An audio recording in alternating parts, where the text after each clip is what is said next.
Assalamualaikum warahmatullahi wabarakatuh. Kami di sini akan mempresentasikan hasil proyek rancangan perangkat analisis perangkat lunak kami dengan judul perancangan sistem informasi pemasok sayuran untuk SPPG. Di sini juga saya ada beberapa teman saya dengan saya sendiri Gus Negiano, dengan rekan saya ini Diki Bagas, Arli Maulana, dan Julius Stefanus. Nah, yang pertama untuk ringkasan proyek, latar belakang dan konteks pengembangan sistem. Nah, tentang grosir sayur HDM telah aktif memasok sayuran selama kurang lebih 8 bulan untuk dapur SPPG, melayani 15 dapur SPPG dan berpotensi akan bertambah. Ada 4 armada kendaraan untuk pengiriman dan tim khusus pengemasan sayuran. Nah, untuk alur bisnis saat ini, pemesanan via WhatsApp, telepon, dan TikTok, pencatatan manual oleh owner, surat jalan fisik per pengiriman, invoice harian, pembayaran tempo atau langsung. Nah, masalah utama saat ini yaitu potensi kesalahan jumlah dan harga invoice, belum ada sistem manajemen stok, fitur dikelola manual via WhatsApp, dan pengiriman juga ditentukan manual. Nah, untuk kebutuhan fungsional, pertama ada manajemen pemesanan, di mana pencatatan pesanan dari 15 lebih SPPG secara digital, dukungan pesanan mendadak antar H-1 atau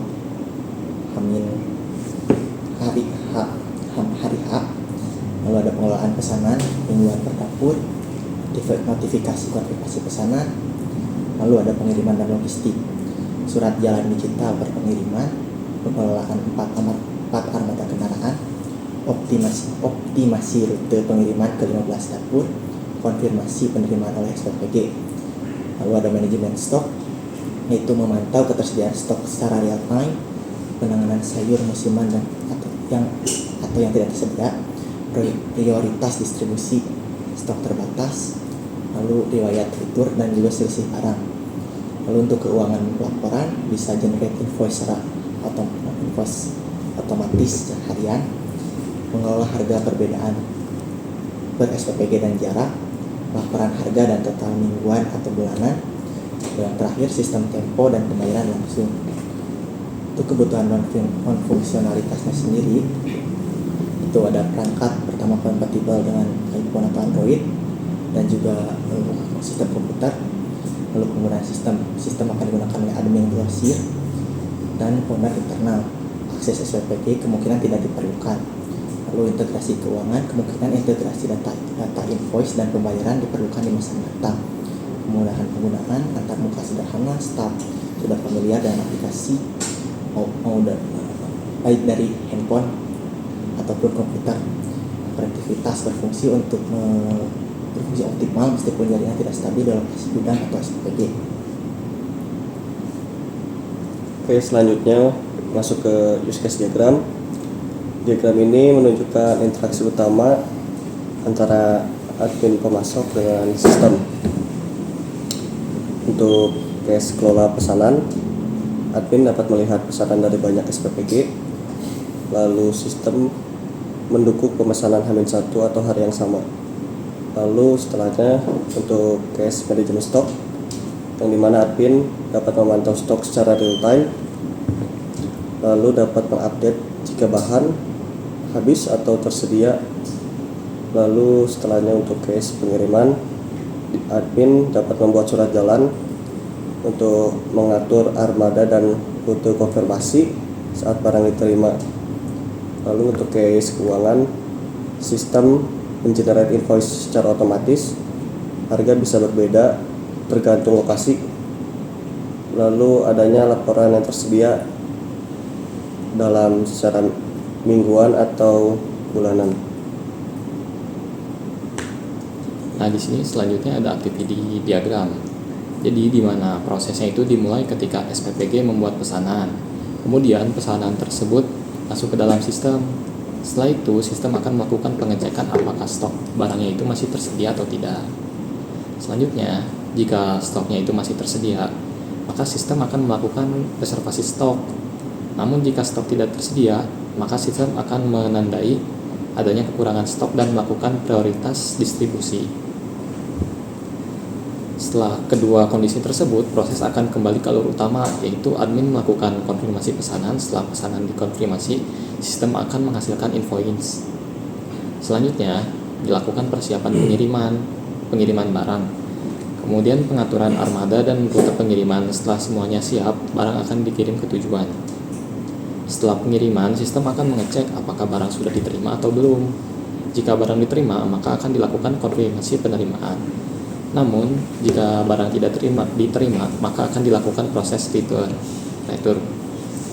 Setelah itu, kondisi tersebut yaitu digabung kembali ke alur utama, yaitu melakukan update laporan, proses update laporan, lalu proses itu kemudian akan selesai. Jadi, flowchart ini menunjukkan alur lengkap mulai dari pembuatan pesanan, pengecekan stok, pengiriman hingga konfirmasi penerimaan dan pelaporan akhir.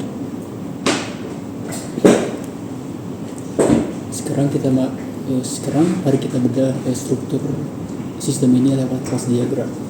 Saya akan jelaskan ada 4 bagian. Yang pertama adalah fondasi pengguna dan transaksi. Paling atas ada kelas admin. Di sini kita simpan data seperti ID, nama, dan email. Fungsi utamanya tentu untuk proses login ke sistem. Turun ke bawahnya ada kelas pesanan. Ini adalah jantung dari transaksinya. Di dalamnya tersimpan info penting seperti tanggal, kapan pesan dibuat, statusnya, dan total harganya. Pada bagian kedua ada rincian barang dan stok. Mungkin pesanan ini isinya apa aja. Itu dijawab oleh kelas detail pesanan. Dia mencatat quantity dan harganya. Detail ini nyambung ke kelas produk. Di sini kita simpan nama produk dan harga satuannya. Dan supaya kita nggak jualan barang yang nggak ada kelas stok yang punya fungsi update stok. Jadi setiap ada transaksi, jumlah barang di gudang akan otomatis terhitung. Bagian ketiga ada urusan pengiriman dan armada. Setelah pesanan oke, kita masuk ke logistik. Ada kelas pengiriman yang mencatat tanggal kirim dan status perjalanannya. Pengiriman ini nggak jalan sendiri, tapi terhubung ke kelas armada. Di sini kita bisa tahu jenis kendaraan apa yang dipakai dan kapasitasnya berapa.